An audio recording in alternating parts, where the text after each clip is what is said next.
Welcome back, guys, to another Ask George. This is a segment where I answer questions directly from the audience, from you guys. So make sure you submit your own on my website, CryptosRUs.com. Click on that Ask George a Question button right on the front page. Now, this week, not a whole lot of questions because, hey, it's been a great week. Everything that I've been answering, everything that I've been saying has been coming true, but there are a few that I did want to answer this week. One is a general one that I saw in a lot of comments. Why did we all of a sudden go down? Okay, on Friday, when I started streaming, it seemed like everything was good. Everything was about to make a new high, and then all of a sudden, the afternoon hit, and we started going down. So that's the number one question. Why do we go down? I'm going to answer that. And number two, we had someone ask about a different niche. We see a lot of niches, or niches, however you want to say it, in the space. Is there a new one that could be promising? And interesting enough, I was asked about this too with stocks. So I'll try to answer that as well. First things first. Why do we go down? It's actually quite simple. Something that I've been paying attention to for a while now, and I've been showing you guys during my live streams, and that relates to that, and this whole thing relates to that liquidation heat map that I've been showing. Why it's important is because the market makers, okay, they're really good at making money. They're really good at also stabilizing liquidity and markets. That's why they're called market makers. Okay? And the reason why I've been paying attention to this, because a lot of times when we can't explain something, that's exactly what's happening. These guys are moving markets one way or another, and it's not guaranteed, but a lot of times when I show that liquidation heat map, you could see the top level and the bottom level, where the liquidity is at, what the liquidation points are. And like I said, it's not 100% of the time, but the market makers tend to move markets towards one of those levels. Okay, so when the market is too heated, meaning there's way too many people that are placing their longs, you'll see a point where it's really yellow, this yellow level. There may be a multiple of them. That's where you get the biggest concentration of liquidations. Okay, and market makers love to move markets to that location and liquidate people. So throughout this week, we saw a lot of shorts get liquidated. Okay, obviously Bitcoin started going up, a lot of alts started going up, so the shorts were getting wrecked left and right. Okay, and I do believe on Friday, they decided to take advantage of the situation and went in reverse. On the bottom of that liquidation heat map, there were a lot of lines, deep yellow lines, that show that a lot of longs get liquidated right around 117 and also 116. And that's exactly where we fell down to. We started out the day, I think, 119,000. Looked like it was good, and then we started sliding down 118, 117, and then we dipped down to 116. And sure enough, you look at a liquidation heat map, that's exactly where the liquidation levels were, and that's exactly what happened. Now, why do the market makers do this? Some people have asked, if everyone's making money, why would the market makers do this? You got to realize, who are the market makers? There are guys like Binance, who provides all the liquidity to all the other exchanges. Binance and Coinbase and others, but primarily most of the foreign exchanges, they're all going to Binance, maybe a little bit like KuCoin or OKX, because they're like considered tier 1, but mostly it's Binance. You realize if everyone are placing their longs and everyone's making money, how does someone like Binance cover? Because everyone's throwing their 5, 10, 20, 100x leverage, the money has to come from somewhere. And at times, there are a lot more longs than shorts. So if no one's losing, how is someone like Binance going to pay out? Well, this is what they do. This is what they do. they make sure that all these longs get wiped out from the table. Okay?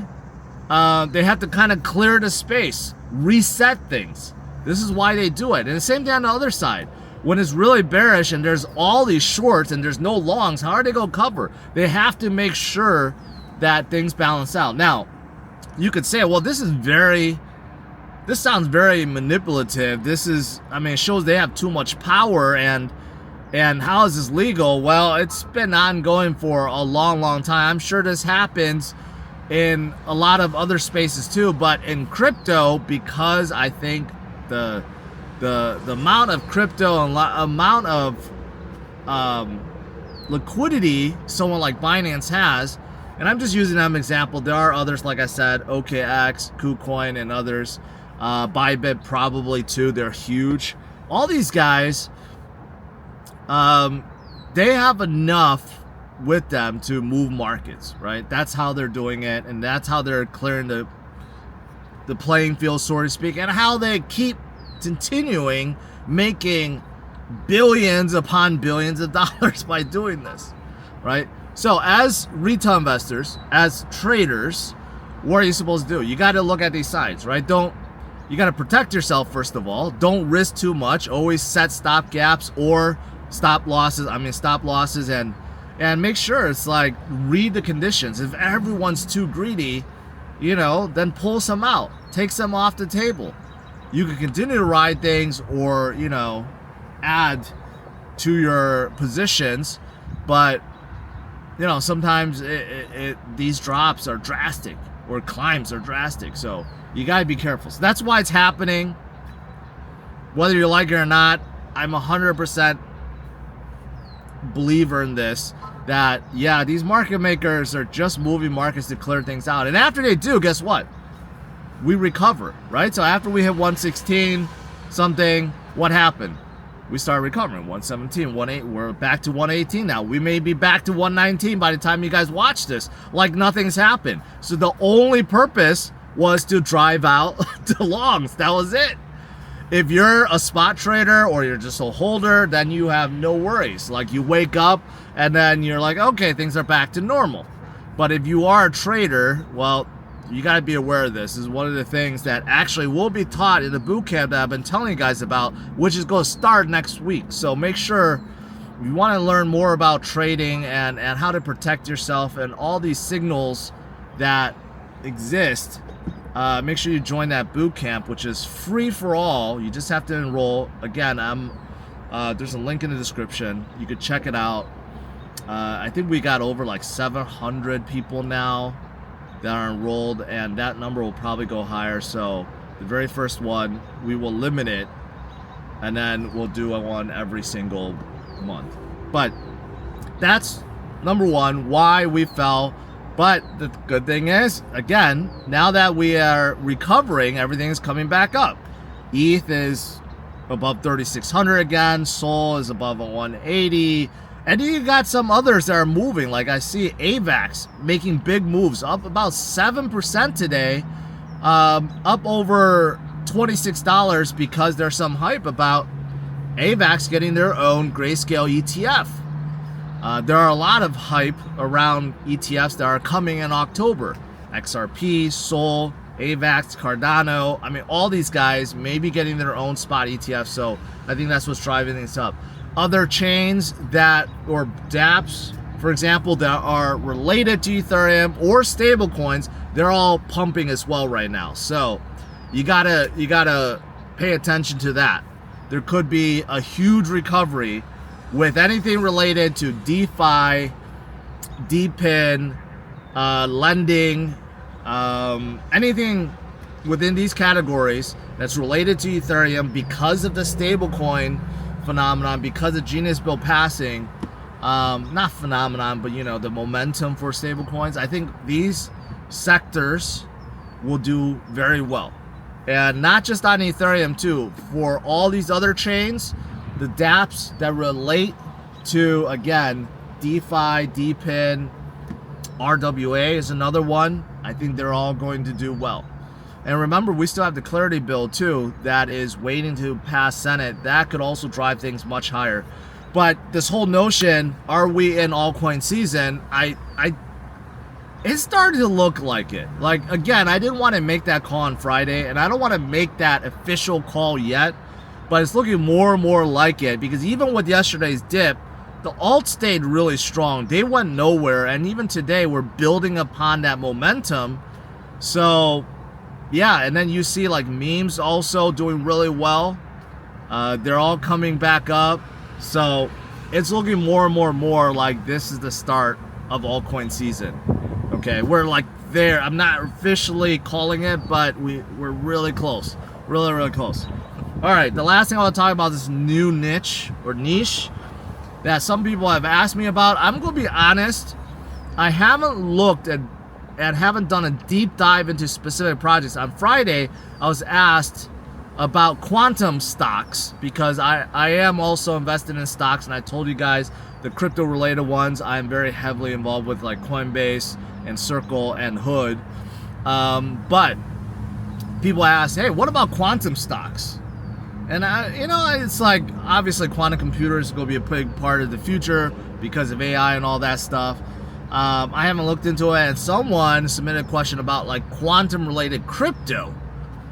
Quantum related crypto, I just think it's gonna be different animal altogether, because a lot of projects in crypto, they're just jumping on a bandwagon. They don't really have anything. They're just utilizing the name or niche to try to get awareness or make some money. For example, AI, there's a lot of AI projects in the crypto space that just really aren't doing anything, but they're in the AI space and they get all the momentum when there's AI momentum. I'm going to say quantum crypto projects are the same thing, although I may be wrong. I'm going to do more research into them, but I just feel like it's a niche that crypto projects aren't fully getting involved with yet or fully utilizing. Obviously, there are talks about how to go against or protect chains like Bitcoin from quantum computers, right? So obviously there are some projects maybe that's involved with this, but overall, I'll do more research, but not a niche I'm really paying attention to, because there are so many others that are promising, that are coming back up with momentum, and I'm going to focus more on them and the chains that support all these projects, more importantly, because I think they're going to benefit the most. All right, that's it for this video. I'm going to keep it nice and short. Tomorrow I will have another Sunday walk video with you guys and discuss what's coming this week. But hey, don't be fearful about what happened yesterday. It happens all the time. Most of you guys have been around long enough to know that we get these shakeouts and basically liquidity like removals, right, from the space, from the market makers.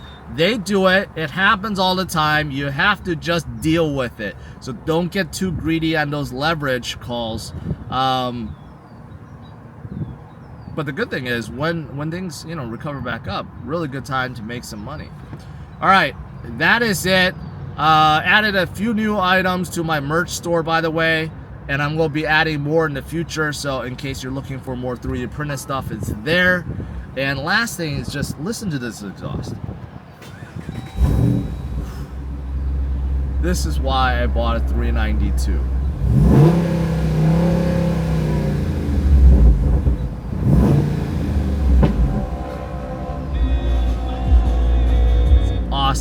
Awesome. All right, smash it a like, subscribe to the channel. Have a good one, guys. Take care. Bye-bye.